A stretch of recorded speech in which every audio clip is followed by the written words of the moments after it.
Marie, bucură-te, Domnul este cu tine, binecuvântată ești tu între femei. Bucură-te, Marie! Ce fel de închinăciune poate fi aceasta? Cugetă Fecioara tulburându-se de cuvântul lui.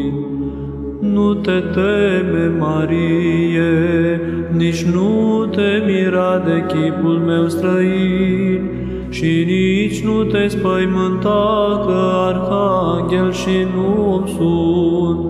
Șarpele oare când a amăgit, iar eu îți vestesc acum că vei rămâne neatinsă și vei naște fiu. Fă-mi cunoscută, Îngere, puterea graiurilor tale, ceea ce mi-ai zis acum, cum va fi și cum voi zămisli prunc, curată Fecioară fiind. Mai limpede spune-mi acum și cum voi fi și cum voi fi Maica Ziditorului.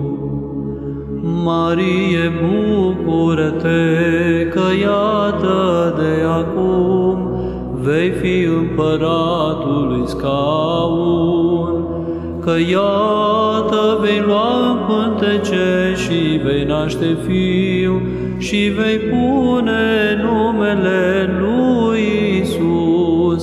Acesta va fi mare și al celui prea înalt fiu se va chema și va împărăți întru toți vecii și împărăția lui nu va avea sfârșit. Bucură-te, Marie! Maria a zis către înger, cum va fi aceasta de vreme ce nu știu de bărbat, spune-mi. Duhul Sfânt se va pogorî peste tine și puterea celui prea înalt te va umbri, că la Dumnezeu nu-i nimic cu neputință. Bucură-te, Marie! Grăitor de adevăr mi te arăți, a zis Fecioara, căci de bucurie vestitor te arăți. Iată roaba Domnului, fie mie după cuvântul tău. Să lășluiască-n mine Dumnezeu, căruia cu tine strig, bine-l cuvântați toate lucrurile Domnului.